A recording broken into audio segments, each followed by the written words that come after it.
श्री कृष्णा दोस्तों, किशोरी क्रिएशन से मैं सपना शर्मा आप सभी का हार्दिक स्वागत करती हूँ आपके अपने चैनल। दोस्तों, आज के वीडियो में मैं आपके लिए चातुर्मास स्नान की कथा लेकर आई हूँ।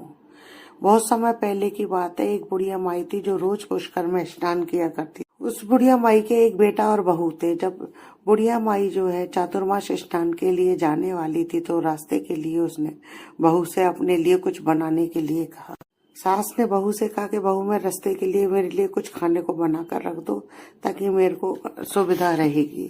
अब बहू का मन नहीं था। बहू ने जो है बेमन से ही एक खाली डिब्बा सास के साथ बांध कर रख दी। अब बेटा जो है माँ को छोड़ने के लिए माँ के साथ गया। माँ के लिए उसने वहां पर झोपड़ी बना दी, माँ के रहने आदि की सारी व्यवस्था कर दी। माँ के कहने पर बेटा जो है माँ को छोड़ करके वापस आ गया। अब बुढ़िया माई जो है बड़े ही श्रद्धा भाव से चतुर्मास स्नान करने लगी और उसने 4 महीने के पूरे जो है व्रत भी करने। अब जब पहले दिन बुढ़िया माई जो है फलाहार करने के लिए बैठी तो भगवान की कृपा से उसका डब्बा जो खाली डब्बा जो है फलाहार से भर गया। अब बुढ़िया माई ने जो है बड़े प्रेम पूर्वक अपने ठाकुर जी को भोग लगाया और फिर स्वयं भी प्रसाद पाया। अब बुढ़िया माई का रोज का यही नियम बन गया। अब एक दिन जो है रात्रि में सावन मास आया और बुढ़िया माई से बोला, बुढ़िया माई दरवाजा खोल। तब बुढ़िया माई ने उससे अंदर से ही पूछा कि तू कौन है। तो बोला कि मैं सावन मास हूँ। तो बुढ़िया माई ने इतना सुनते ही जो है दरवाजा खोल दिया। अब बुढ़िया माई ने जो है पूरे महीने शिव पार्वती जी की पूजा की और उनको बेल पत्र चढ़ा करके उनका अभिषेक कर। पूरे महीने जो है बुढ़िया माई का यही नियम रहा कि वह शिव जी का अभिषेक करती और उनको बेल पत्र चढ़ाती। अब जाते समय पर सावन मास ने बुढ़िया माई की झोपड़ी में लात मारी और वह झोपड़ी की जो है एक दीवार सोने की हो गई। फिर एक रात्रि को भाद्रपद मास आया तो बुढ़िया ने पूछा कौन। तो वह बोला कि मैं भाद्रपद मास। तो बुढ़िया माई ने फटाफट से दरवाजा खोल दी।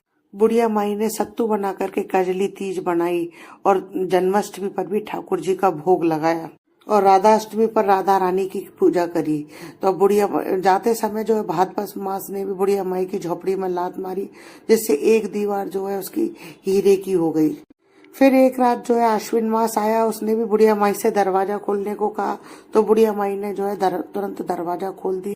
बुढ़िया माई ने जो है पितरों का तर्पण करके ब्राह्मण भोज करा करके श्राद्ध आदि किए। नवरात्रि में माता दुर्गा को जो है अखंड जोत जला करके प्रसन्न किया। बुराई पर अच्छाई की जीत की खुशी में उसने जो है दशहरा मनाया। कन्याओं को भोजन कराया, उनका दुर्गा पूजा कर कन्याओं की पूजा करके और उनसे आशीर्वाद लिया। अब अश्विन मास ने भी जाते हुए बुढ़िया माई की झोपड़ी में लात मारी और बुढ़िया माई की तीसरी दीवार भी जो है बहुमूल्य रत्नों से जड़ित हो गई। अब इन सब के बाद में एक रात को कार्तिक मास आया, उसने भी बुढ़िया माई से दरवाजा खोलने को कहा। तो बुढ़िया माई ने फटाफट से दरवाजा खोल दिया। कार्तिक मास को बुढ़िया माई ने बड़े ही प्रसन्न दिल से जो है कार्तिक का स्नान किया। दीपदान करती बुढ़िया माई एकादशी का व्रत रहे। दीपावली, गोवर्धन पूजा, भाई दूज, गोपाष्टमी पर गायों की पूजा, आंवला नवमी पर आंवले की पूजा करके आंवला नवमी का व्रत रही। तुलसी विवाह किया। अब कार्तिक मास भी जो है बुढ़िया माई से बहुत प्रसन्न हो गया और उसने जाते समय बुढ़िया माई की झोपड़ी में लात मारी, जिससे बुढ़िया माई की झोपड़ी जो है महल में बदल गई। अब बुढ़िया माई जो है तन मन धन से गरीबों की सेवा करती और श्री हरि विष्णु की पूजा में लग गई। अब बेटा अपनी माँ को लेने के लिए आया। उसने तो अपनी माँ के लिए झोपड़ी बनाई थी, लेकिन वहाँ पर अब तो झोपड़ी नहीं थी। तो बेटा अपनी माँ को पहचान नहीं सका। इस कारण से तो उसने आस पड़ोस में पूछा कि यहाँ मैं मेरी माँ को एक झोपड़ी में छोड़ कर के गया था। मैं बुढ़िया माई आपने देखी। तब पड़ोसियों ने जो उसकी भक्ति की शक्ति के बारे में सारी बातें बताई और पड़ोसियों के द्वारा अपनी माँ की इतनी पूजा भक्ति को सुनी और स्वयं ठाकुर जी जो है उसके कुटिया को हटा करके महल में बदल गए ये सुना। तो बेटा जो है अपनी माँ के चरणों में गिर गया और माँ से कहने लगा कि माँ आप तो धन्य हैं और आप अपने घर चलो। अब बेटा जो है अपने सारे सामान के साथ में माँ को अपने साथ ले आया। जब सासू माँ घर पहुंची तो बहू ने सास के ठाठ देख के और उनकी सारी बातें बहू को जब पता चली तो अब बहू के मन में भी जो है एक लालच पैदा हो गया। तो बहू ने सोचा कि अगले चतुर्मास में जो है मैं भी अपनी माँ को पुष्कर स्नान के लिए चतुर्मास स्नान के लिए भेजूंगी और मेरी सास की तरह ही मेरी माँ को भी जो है वहां से बहुत सारा धन धान्य मिलेगा।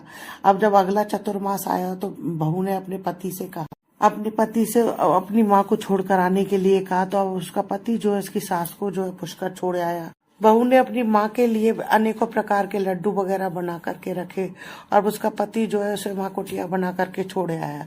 लेकिन बहू की माँ का तो जो है चतुर्मास की स्नान में और पूजा में किसी भी प्रकार की कोई दिलचस्पी ही नहीं थी।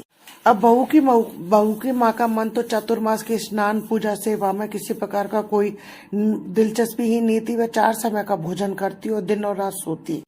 चारों मास आए और चले गए और जाते जाते उस बहू की माँ की झोपड़ी में लात मारी और झोपड़ी गिर गई। अब बहू की माँ जो है गधे की योनि में चली गई, क्योंकि औरत जो है लक्ष्मी का रूप है और लक्ष्मी की तरह ही चंचल होना चाहिए। भगवान की पूजा और अतिथि का सम्मान भी करना चाहिए। इधर जब चातुर्मास समाप्त हुआ तो बहू ने अपने पति से कहा कि जाओ जाकर के मेरी माँ को ले आओ। अब उसका पति उसकी माँ को लेने के लिए गया। जब बहू का पति वहां पर पहुंचा तो उसने देखा कि ना तो वहां पर सास है ना ही झोपड़ी है। तो उसने आसपास लोगों से पूछा कि भाई मैं यहाँ पर एक बुढ़िया माई को छोड़ के गया था झोपड़ी बना करके, वे कहाँ है। तब लोगों ने उसको बताया कि तेरी सास तो भाई धर्म कर्म तो कुछ करती नहीं थी, बस 4 समय खाती और तान खूटी सोती, जिससे वह गधी बन गई है। और जमाई अब अपनी गधी रूपी सास को बांध करके घर ले आया। बहू तो बहुत खुश हो रही थी कि आज उसकी माँ आ रही है और माँ जो है सास से ज्यादा धन अधिक लेकर के आएगी। बहू बहुत खुश हो रही थी इस बात को सोच सोच करके। अब पति घर पहुंचा तो पति के साथ अपनी माँ को ना देख करके बहू ने पूछा कि मेरी माँ कहाँ है। तब पति ने कहा कि तेरी लालच की वजह से तेरी माँ जो है आज गधी बन गई है। अब माँ को इस रूप में देख करके बहू बहुत दुखी हुई और खूब रोई। उसने बड़े बड़े विद्वानों और ब्राह्मणों को जो है ऋषि मुनि आदियों से पूछा। तब उन लोगों ने बताया कि तेरी सास के स्नान किए हुए पानी से यदि तेरी माँ को स्नान कराया जाए तो ही इसे मनुष्य योनि मिलेगी। बहू ने जो है ऐसा ही किया। जब उसकी सासू माँ नहा रही थी तो उसने अपनी माँ को जो गधी रूप में थी उसे नाली के नीचे बैठा दिया और सास के नहाने का पानी उसके ऊपर पड़ते ही जो है उसकी माँ मनुष्य योनि में आ गई। हे राधा दामोदर जी, जैसा उस बुढ़िया माई को दिया वैसा सबको देना। कहने वाले, सुनने वाले और होंकार बनने वाले सबकी जो है मनोकामना पूरी करना। कथा अधूरी हो तो पूरी करना, पूरी हो तो मान करना। और जैसा बहू की माँ के साथ हुआ ऐसा किसी के साथ नहीं करना। जय श्री राधे कृष्णा। दोस्तों, यदि आपको मेरा ये वीडियो पसंद आए तो प्लीज मेरे वीडियो को ज्यादा से ज्यादा लाइक और शेयर करें। यदि आप मेरे चैनल पर नए हैं तो चैनल को सब्सक्राइब करना ना भूलें। पास ही में बेल आइकन को दबाएं, जिससे मेरे आने वाले हर नए वीडियो का नोटिफिकेशन आपको मिल जाए। और मेरी वीडियो को प्लीज फैमिली और फ्रेंड में ज्यादा से ज्यादा शेयर करें।